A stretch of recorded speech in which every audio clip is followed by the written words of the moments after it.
just maybe, that's what the manosphere is for most guys. They felt oppressed and rejected by women their whole lives. They bore it, they carried it, they didn't complain, they turned the other cheek, and then one day, they snapped. And then they became vengeful, resentful, pissed.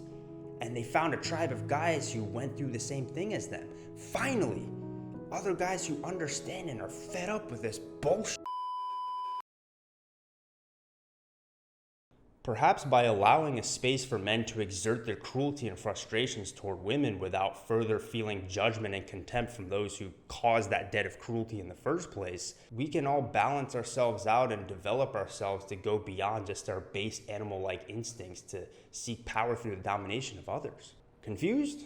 I'll help clear it up and make it very clear what I mean by explaining to you one of Nietzsche's most famous ideas, the metamorphosis of the spirit. I explained this in a podcast a few months back, so here's a quick clip of me sort of giving you the rundown of what this thought experiment's about. Nietzsche has this idea of something called the metamorphosis of the spirit, where he says that there was this originally, so there's 3 stages, right? So the first stage is you're a camel. A camel is the person that carries the expectations of society on his back, and is actually a very admirable person because they're almost sort of like being enslaved to the ideas of other people, and they bear a lot of burden, but they have the strength to carry it. So, but then after that, they get fed up. At some point, they get fed up, and then they turn into what Nietzsche calls the lion. The lion is directly the opposite, where the lion is just a complete rebel. It's the exact opposite of the camel. It refuses to bear any responsibilities or whatever that society tells them, and it's fed up with what happened to them.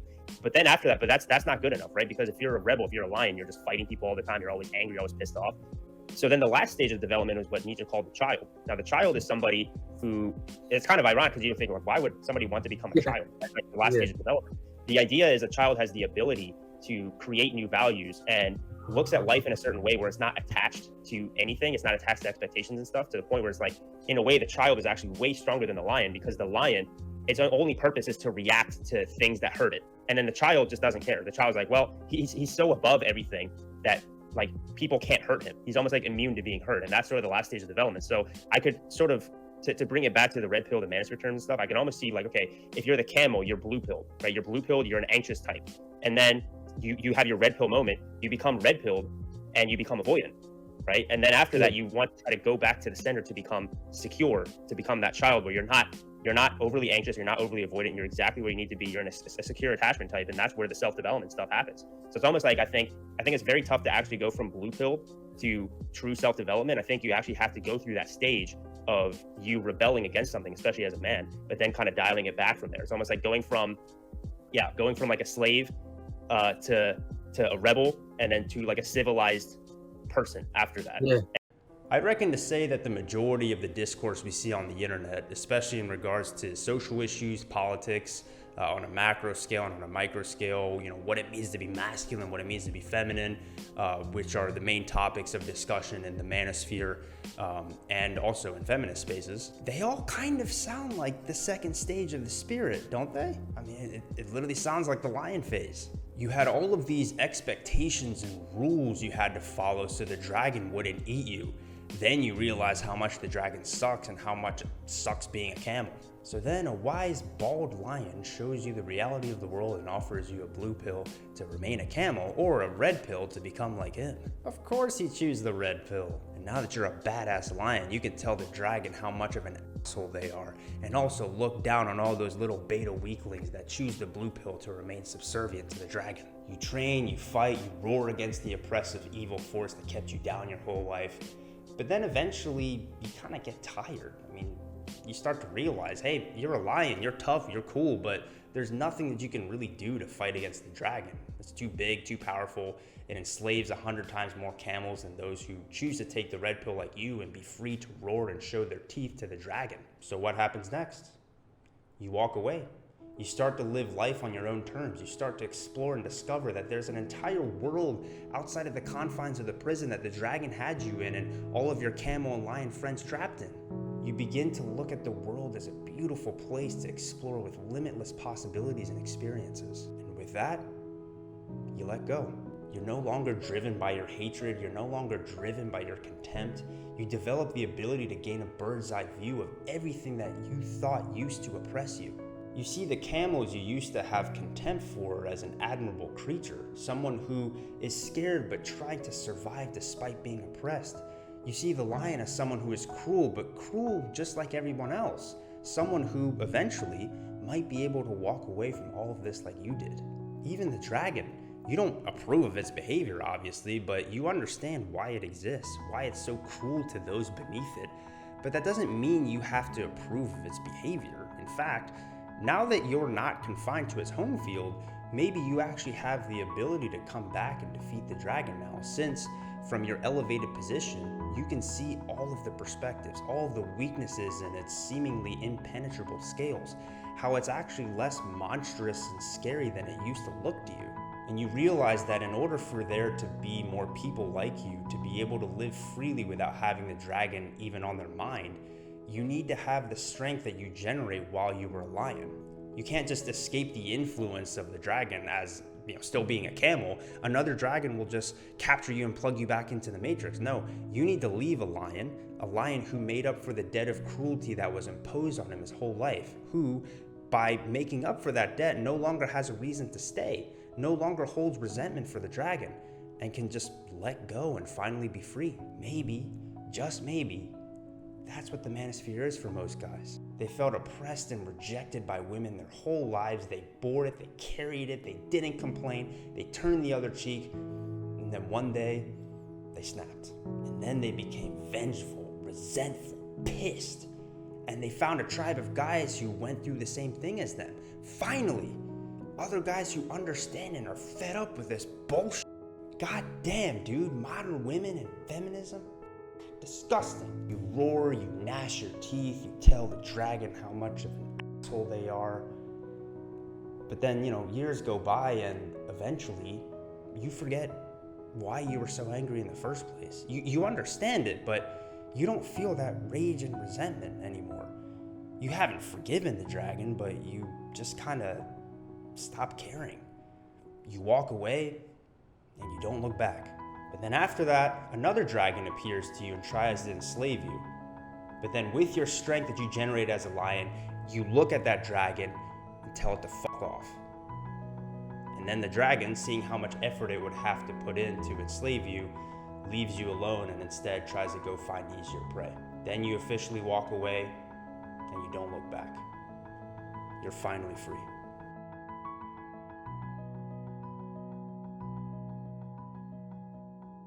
So what took me, I think, like 2 hours now to explain all comes down to this.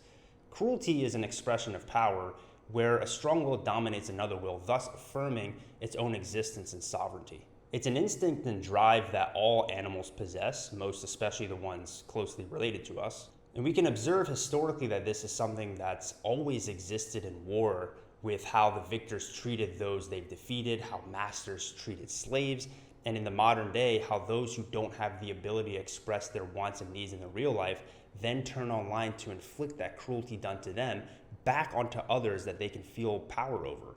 Even if it's an imagined cruelty, they still get some sort of much needed psychological catharsis as a result. The more cruelty debt you accrue by having to acquiesce to the will of others, thus thwarting your own will, the more you bury your needs inward, making it build up steam and then exploding outward with reckless abandon in times where you feel safe to express that cruelty without the fear of getting stomped on. This is why most social media comments you ever see are very negative. It's a cathartic release for those who aren't able to express power in their real life, almost always due to some kind of fear, like getting fired or getting broken up with or being made fun of, which they can now exert online without risking those consequences. Some of you who are watching this right now, depending on maybe if the algorithm hits you or whatever, you might be a very fully developed, not fully, but well-developed person.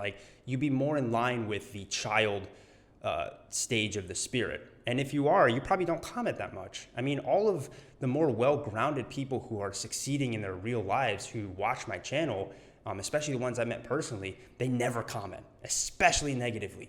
They just like the video and move on. Not that it's bad to leave a nice comment. Nice comments are very nice. So if you usually don't leave comments, but you really enjoy this video, just saying hey, good video, that'd be much appreciated. Thank you.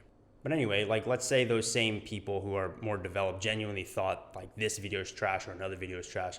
They usually just click away without commenting, or they'll like dislike the video and not feel the need to express their opinion, especially while being anonymous.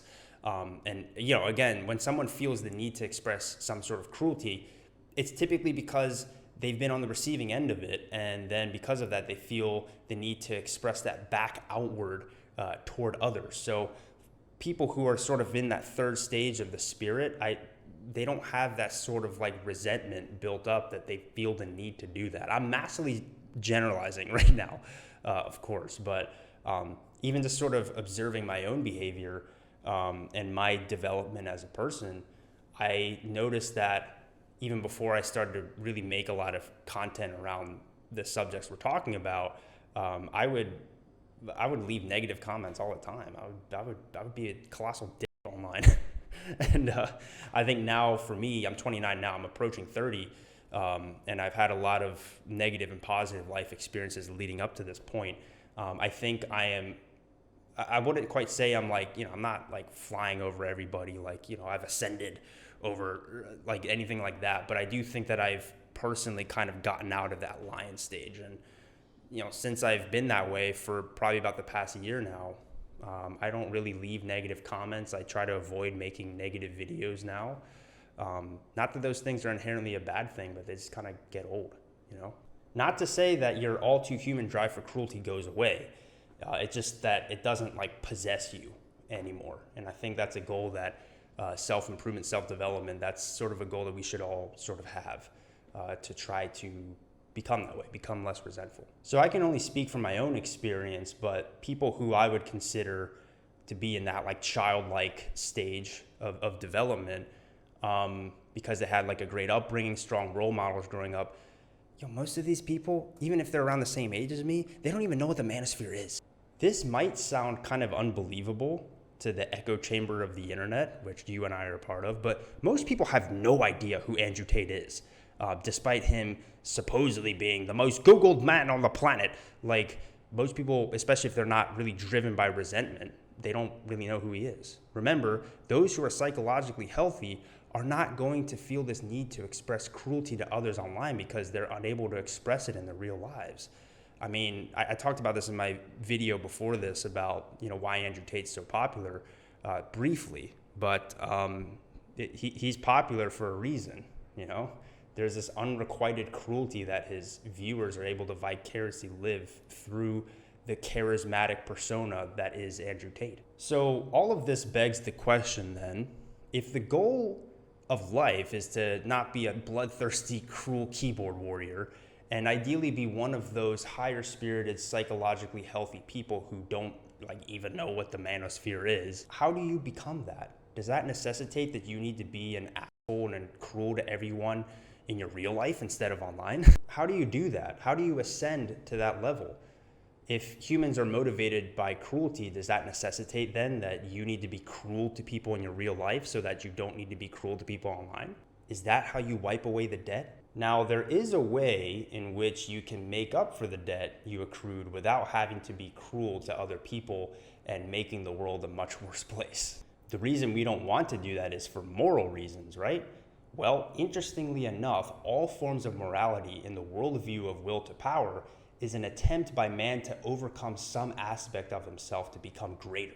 The way in which you do this is by turning the cruelty you inflict on others instead back onto yourself, which sounds very weird and sadistic, but trust me, it'll make sense in a second. But this cruelty turned inward is absolutely something that is encouraged by the manosphere, although they do it for all the wrong reasons. But as a former manosphere fanboy, looking at my own personal journey as well as a few others I've gotten to know who have let go of that lion rage toward women in society with time, I still believe that letting go of your resentment and becoming who you're meant to become can and will still happen thanks to the manosphere if you give it enough time. So this all begs another question then, what exactly is cruelty turned inward, and how exactly is it going to help guys ascend from the manosphere, move on from that lion phase? Well, the try-hard term Nietzsche used was asceticism. The more contemporary term we're all probably familiar with and all revere, whether you're pro-manosphere or anti-manosphere, is this: self-improvement. Guys in the manosphere think it's all about self-improvement, whether you actually think so or not, whether that's actually true or not. And what I'm going to make the case for here is that by criticizing the manosphere from a place of insecurity on your own end to satiate your own bloodlust, you rob the guys that you think you're supposedly helping from doing the self-improvement required to figure out their own shit on their own and move on from the lion stage and actually become free from that psychological dragon that they're fighting against. It's a subjective psychological fight that they are fighting, and you have no business being there to help, especially since you're not actually helping them fight the dragon. You're just shaming them into leaving the fight when they're not ready to leave, where they'll just get plugged into another system by a different dragon, and then the process starts all over again. For those of you naive enough to think that you can change someone's mind and worldview that they've developed through their own subjective life experiences purely through logic and reason, and then shaming them for not behaving in accordance to that, not only is that extremely arrogant, and trust me, that's something that I was guilty of, but it's also dangerously stupid. I mean, when has that ever worked? We all know firsthand, and psychological research backs this up, when someone is shown evidence that debunks their worldview, almost 100% of the time, instead of conceding the point, they double down and dig their heels in even more. If I'm taking a charitable approach to manosphere critics, they might just be trying to play the game that the manospherians claim that they're playing. The manosphere claims that men are logical, women are emotional, therefore appeal to logic and reason and debunk them, and then they'll listen, right? That's like a drug addict telling you they're not addicted and they can stop whenever they want, and you believing them. Like, who's the dumb one in that situation? The drug addict who's deluded themselves into thinking they don't have a problem, or the one trying to help them that actually believes them when they say that? Watch their actions, not their words. If we just observe the actions, the manosphere is a cesspool of emotional reactivity. So appealing to reason is the dumbest thing you can do if you really want to help these guys. So how does self-improvement tie into all of this, and how do we actually help them? Well, believe it or not, despite this already 2-hour-long video, I need to make a part 2 on this to explain my thoughts more clearly. More specifically, my views on self-improvement as a Nietzschean, which I think you will find very helpful, valuable, and most importantly true if you've watched to this point and the things I covered here are making sense to you. I think a lot of the world's problems, but most especially young men and the problems they go through, can largely be ameliorated through the works of not only Nietzsche, but the philosophers of the future, which are the people that Nietzsche considered to be his readers who would adopt his philosophy and create new philosophies of their own. Nietzsche's been described in many ways because he's just covered so many different topics, but I think the best way to describe him is more as sort of a descriptive philosopher than a prescriptive one. He's sort of laying the foundation of what human beings are like, what morality is, what rationality, reason is, how our emotions tie into it, how our values tie into it. And he largely does this by comparing great minds of the past and trying to establish a coherent understanding of what among them is the most valuable to living a great life and moving humanity forward into greatness. You could probably describe him as not really having a constructive philosophy, more of a deconstructive or destructive philosophy. So he didn't really construct a philosophy of how exactly to live. I mean, he had some suggestions and definitely talked about how living and thinking a certain way can lead to certain consequences, but he never really constructed an exact formula of what you should do. And he actually left that up to the philosophers of the future. Now, it's fun to think oh my gosh, Nietzsche's talking about me, as someone who's read his works, and I study him almost every single day. But some great minds of the 20th century have already done a fantastic job of continuing Nietzsche's work in a more positive sense. I'll put a screenshot up here of some of my favorite philosophers of the future and some of the ones that I think can help out young men the most. And these guys are geniuses in their own right and were lifelong students of Nietzsche. In the next video, we're going to talk about how Nietzschean philosophy, and as an extension of him, the brilliant minds of his students, can be the antidote to curing the rage and resentment among young men and prevent them from permanently becoming cynical, nihilistic men who ultimately resign from life and live a life of comfort, mediocrity, and repressed, unrequited cruelty. These philosophers completely changed my life, and I can't wait to share with you their ideas as a former diehard Red Pill Manosphere guy like myself, so that they can change your life for the better too. I don't know about y'all, but when I first entered the red pill, I was kind of sold this idea that it's all about philosophy, self-improvement. And I do stand by what I said earlier in this video, that I think it used to be more in line with that. Although it still had like the BS, well, I can't say BS, right? I'm trying to be more charitable here. It's a stage of development after all, but sort of more kind of like that, I guess for lack of a better term, lower vibration, sort of like, toward women and like, feminism, the left, like that type of stuff. But, I still kind of took pride in that term because I did think it was ultimately about philosophy and self-improvement. And, I don't think it is anymore. So for those of you who were attracted to the red pill for that message, or that was one of the reasons, I think this next video can really help to fulfill that void, sort of that unfulfilled promise that other manosphere content creators had before that they didn't deliver on. And it's going to be coming through somewhat of like a red pill lens. Again, it's not going through that second stage of the spirit, that type of thing, but as somebody who was somebody who gets the red pill, somebody who used to be sort of part of that tribe, I think you're going to find a lot of value from that video.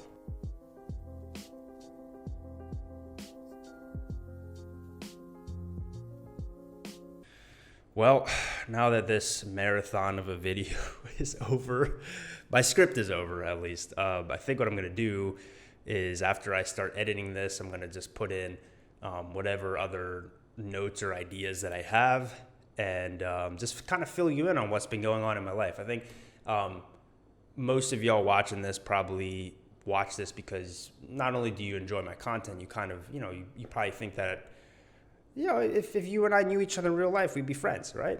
Like, I think maybe you think that. I'm not saying like we should have a parasocial relationship or anything weird like that, but at least for me, people that I'm a fan of in terms of their content, and I really enjoy watching their channels, I do genuinely take somewhat of an interest of like, oh, what's going on in their real lives? I hope they're doing well, So I'll fill you in on kind of what's been going on in my life and why I've been away from YouTube for this point almost 5 months.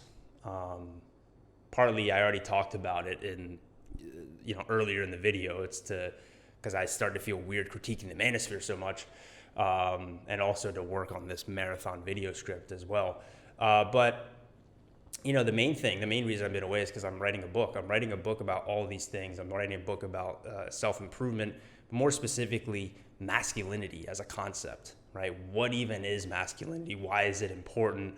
Why do all these different people have different opinions on it? Can we ground it down in reality in some way? And more importantly, make it something that we can positively use to live a better life, both men and women. And so I'm sort of exploring that concept and that idea and using what I've learned from great minds like Nietzsche and, other philosophers of the future that he influenced. And even going before Nietzsche, I mean, I cover some other people there too, and I've studied some other great thinkers of the past as well. And, combining it with my own personal experiences, I've been a men's coach, for lack of a better term, for, 3 years now, I think. And before that, I was a personal trainer for 7 years. I still am a personal trainer.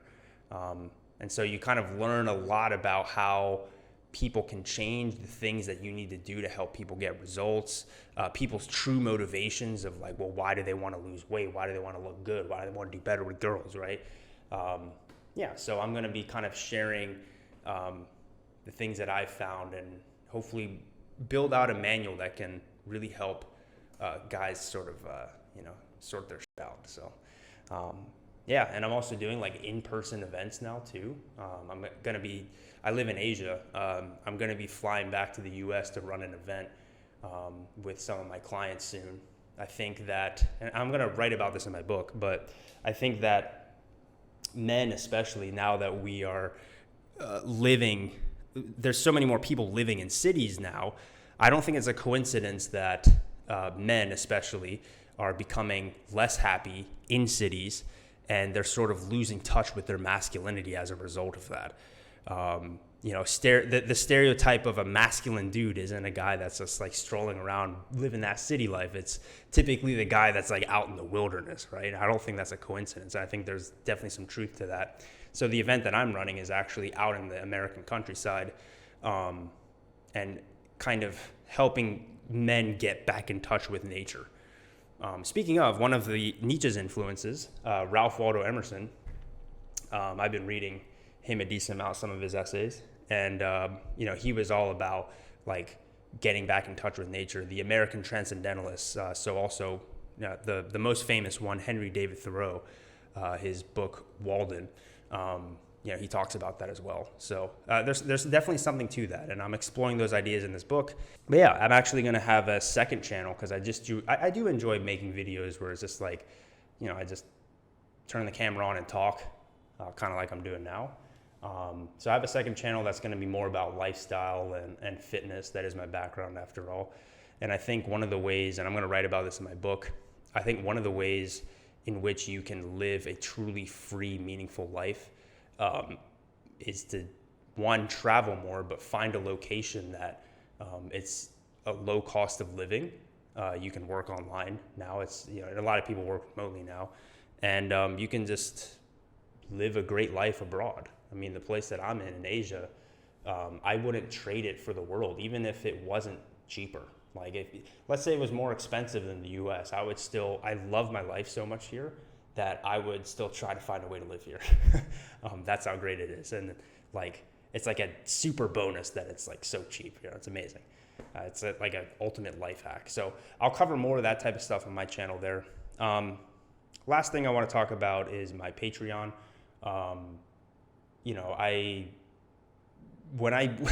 When I'm posting less videos on here, it's less money. YouTube isn't the best source of money unless you're a huge creator. I make all my money through my coaching. But if you really like these types of videos and stuff, I will put much more effort into this if I can afford to do so, right? So if you can support me on Patreon, if that's something that you really, if you really believe in my content and the stuff I'm trying to do and you really resonate, and that would be amazing. I have too much pride to do like the e-begging thing,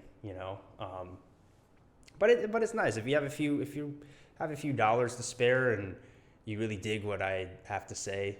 That'd be really cool. And I also have a patron only Discord server. I have a free Discord server too. I'm not very active on.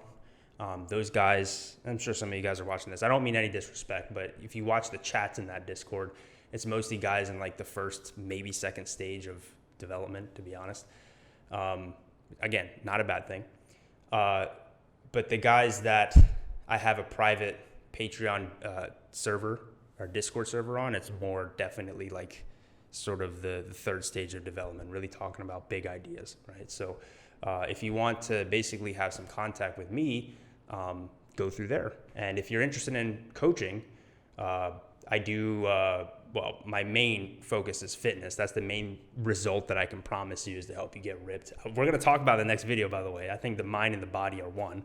I think the bifurcation of those two, the mind-body dualism, is complete bullshit. But I'm going to talk about that. That's the philosophy of Yukio Mishima, more specifically, who's like one of the most base individuals of all time. We're going to cover that next video. But primarily, I am a fitness trainer. But I think as part of being a fitness trainer, you want to also train the mind. And you want to have a good reason for doing the things that you do. And that carries over into your real life. So yeah, if you want to make a fitness transformation at the same time, learn a bit about philosophy as well. You actually get a 50% discount on my coaching if you're a patron. So yeah, if that's something you're interested in too, go ahead and subscribe on Patreon. If you just want to be a patron to support this channel, that's it. That's also dope, and I much appreciate it. So anyway, I'm going to wrap this up. Thanks so much for watching. I really enjoyed making this video. It took a lot of work, but I absolutely love it. And this is the type of stuff I want to cover and talk about from now on. So yeah, I'll see you in the next video, the part 2 of this video, which is talking about Nietzschean philosophy, the philosophers of the future, and how to use that to live the best life that you can as a man. Well, that's it. Thanks for watching. I'll see you next time. Goodbye.